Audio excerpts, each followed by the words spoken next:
Decision.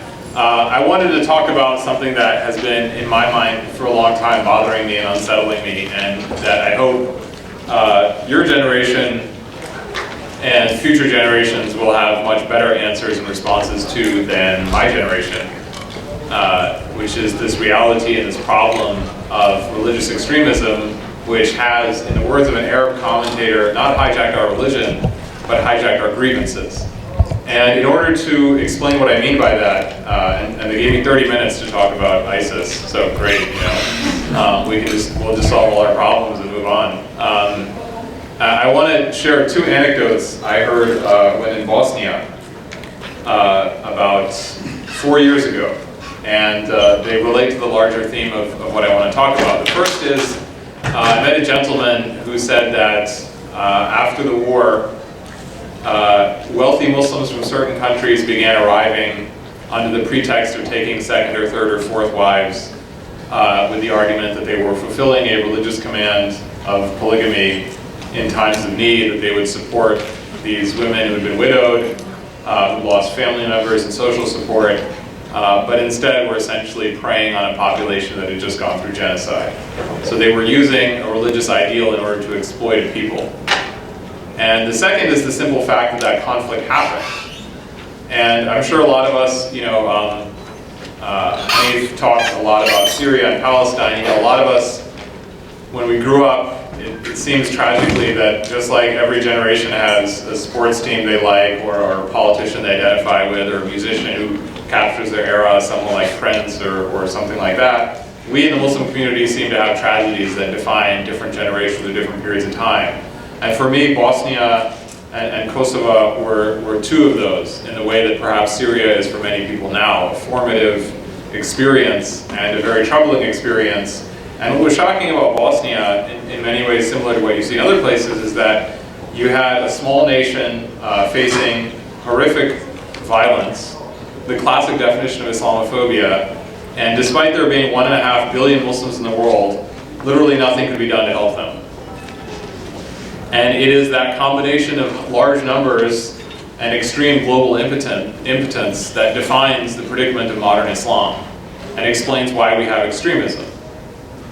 That when existing governments and institutions are incapable of solving obvious problems and real tragedies, then the only people who are left with any kind of alternative are the people who espouse violence. And usually their answer doesn't actually do anything to solve the problem. It usually makes it much worse. But they're the only ones who have anything to say. The rest of the world or the rest of the region seems to sit around and say, well, there's nothing we can do, or it's better you don't say anything. And so you have this reality of 1.5 billion people, somewhere around 1.7 billion. I mean, the number itself staggers the imagination. How do you even conceive of that many people? Think about how many people would fit in this auditorium and what kind of factor you'd have to multiply that by to get to that number. And yet they can't seem to be able to translate their sentiments into action. And that is the problem with the modern Muslim world right now, is that we can't translate what we want to see into reality, which is why we have extremism. Because when people find no mechanism to change things in a positive or productive way, they go towards a violent or extreme way. And the problem we now have is that, first of all, if there's a problem happening in your house, you have to take ownership of it. If people are, in the name of Islam, doing things that are fundamentally contrary to Islam, that is our problem, whether we want it to be or not, because it's happening in the name of our religion, it's defining our religion, and it's chasing a lot of people out of our religion. And so that affects all of us. Secondly, it defines us in this society whether we want it to or not. And thirdly, we live in an age of social media, and I know that previously the chef talked a little bit about social media. Social media now enables people in completely disconnected parts of the world to be connected by a narrative, whether that's good or bad. And so a person can live in a remote corner of the United States and be radicalized, and that blame then falls on the entire community, even if the entire community had absolutely nothing to do with it. There's a very famous New York Times story about a young woman who's not born Muslim, who was radicalized. She was converted to what I call ISIS Islam, because it's unrecognizable to Muslims what religion that is, except that it claims to be Islam, in eastern Washington state. And her recruiters online, when she told them that she found a mosque a few miles from her home, told her to avoid the mosque, to stay away from the mosque, because the people in the mosque would A, report her to the authorities, or B, they weren't really Muslim. And so she ended up arrested and her entire life ruined. And all of this happened over, essentially her smartphone. Now, the issue we have is that this narrative affects us, but the bigger problem is, what's our answer to this narrative, and what's our own answer to our own problems? How do we solve our problems? Now, the fact that there is now a caliphate, which has basically united the Ummah in a way that nothing else has, I think the one thing Muslims agree on, like above anything else, is that ISIS is not a caliphate, but it calls itself a caliphate, so they've done this amazing job of uniting the Ummah, but perversely against themselves, right? So, good for them, I suppose. All of you looking at me like, is he actually talking about ISIS? So it's okay, I am. It's okay, deal with it. You're already on a watch list. It can't get much worse, right? Seriously. All of you deserve the wiretaps on your phones for the good work you were doing. And then, whoever the informant is in the audience, we'll figure that out later. I did that as a joke once at an event. I was like, stand up if you're from San Francisco. Like, stand up if you're a Warriors fan. Stand up if you blah, blah, blah. Like, stand up if you're an informant site. And then one guy was like, so. It's rough. He got fired. It was not my intention. I hope he found another job. Now he's a white supremacist. Now you're wondering if I meant that because he got fired by a Muslim, or like that's his new informant job, but I'm not going to tell you. I have ADD, I apologize. I was about to tell you a story about the Hunger Games, but that has nothing to do with anything. I'll tell you later. So, the fact that there is an entity that claims the caliphate shouldn't be surprising to us. The idea of Khilafah, of a caliphate, has been part of Islamic history from the beginning of Islamic history. It's no different than how the idea of Rome shapes Western history, right? So Moscow called itself the Third Rome. When Britain had an empire that dominated the world and considered itself an inheritor of Rome, Constantinople was the new Rome. The Ottomans called themselves Padishah-i-Rum, they called themselves the emperors of Rome. The United States, our capital city, Washington, D.C., is very obviously built to look like Rome, right? The Capitol building, the Senate, our institutions are shaped by this trajectory. All these different things claiming to inherit this mantle. So it's not surprising that this idea of a caliphate that has been part of Islamic history would remain in Islamic history. That just because an Ottoman caliphate ended in the 1920s doesn't mean that the idea would somehow disappear from the world. The problem we have is that we have hesitation to talk about some of our religious history and concepts because we don't know what to do with them. And then we cede the ground to people whose interpretations of them are perhaps the most dangerous to us or the most dangerous to our community at large. And the reason I say this is because I want to take you back to the founding moment of the caliphate from a Sunni perspective, only because that's the perspective I come from. And secondly, because I think it's critically important for us to understand how sometimes ideals can work at cross purposes with the institutions they're embedded in, and I will explain what that means. When the Prophet Muhammad, peace be upon him, passed away in the year 632, his community was left in shock. People were reeling, and most people did not believe he was actually dead. Even Umar, may Allah be pleased with him, who was one of the closest to him, refused to believe that he was dead, and being Umar also went to the extra step of threatening anyone who said it. Because he said it could be just like when he went to Jerusalem and he would come back. And the reason why I think in the Sunni perspective Abu Bakr is recognized as the first caliph is because of what he says in acknowledging the passing of the Prophet, peace be upon him. He says, and this is really important to understand, whoever worshipped Muhammad, know that Muhammad is gone. Whoever worshipped God, know that God is alive and cannot die. And it's because he understood in that moment what had really happened. That the community was now alone. That revelation had ended. That it was now on us to figure out what our text and tradition meant. And there would be no definitive answer from God anymore. Because prophecy had ended. And by definition, it was left to human beings, none of whom can approximate the authority of the Prophet, peace be upon him, because then they would be a prophet. He understood it before anyone. Which is why in Sunni Islam he's elevated as the first caliph. He got what was happening. And the institution that was created reflected the reality of the time. How do we keep the community united? How do we make sure that what we have built together does not disappear.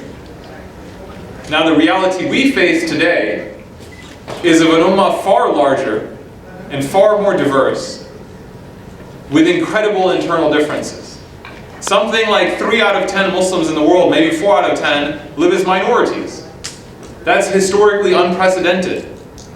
We are found in almost every country of the world, with incredibly different economic, social, political, and cultural concerns and fears and hopes and dreams. How possibly can we translate this into an idea of unity?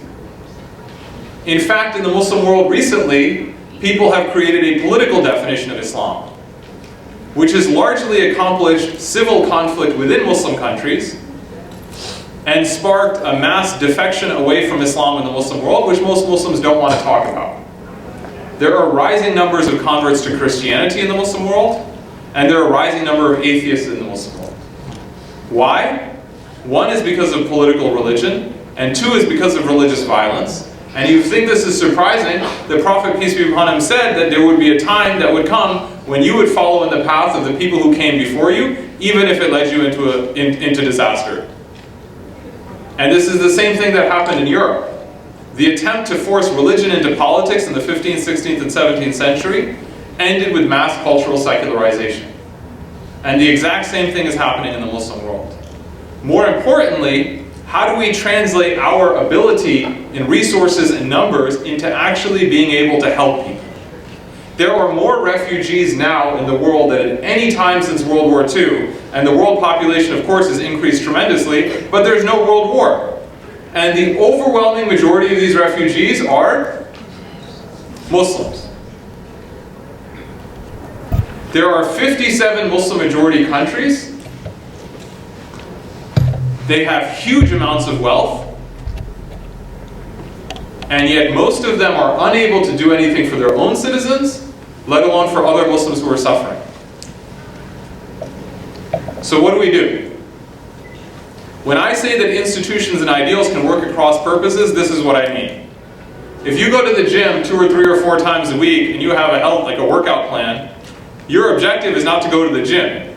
Maybe it is, but that'd be kind of weird. Your objective is to achieve a certain outcome. You want to be healthier, you want to lose weight, you want to gain weight, I don't know, right? Something. But sometimes, the very thing that you should be doing is bad for you. So if you have a bad flu and you go to the gym, it's going to make it worse, right? Then you're not going to go to the gym for 2 weeks. If your goal is to bulk up and build muscle, and you get food poisoning, right? You probably shouldn't be eating a lot of food because it's going to make you more sick. Our problem is that many of the institutions that have been created that try to unite us end up dividing us. And that's our problem. The more of us there are, the less we seem capable of. We are like an inversely proportional civilization. When Muslims were fewer in number, they were more capable. One of the reasons for that is because we refuse to accept that we have real differences, and that there is no way this many people can possibly be united on simplistic platforms. The second reason is that there are necessarily competing interpretations of Islam. There always will be, and there should be, and there's no getting around it. If some of the greatest minds of Islam disagreed in the past, we're not going to erase differences. Differences are part of human nature. Thirdly, we have failed to realize how we can build institutions that allow us to create outcomes in the world. And that's our task here in the United States. That we need an answer to the question of extremism, because otherwise we are faced with 2 realities. Muslims continue to suffer, and extremists continue to destroy the name of Islam. And both of those things should bother you. And what that means is that we need to start thinking in terms of hierarchies. And I don't mean in terms of imposing visions, I mean in terms of building institutions that transcend individuals. You know an institution is successful when you think of the institution and not the person behind it. The institution that can outlast the founder is a successful institution. The institution that can outlast the president or the visionary is a successful institution. Why do people go, for example, to Yale University? Because it's Yale, right? The name And the institution transcends the individual. It's bigger than that. That's what we need to start building. We need to start building institutions that are bigger than their parts. And that's our challenge right now.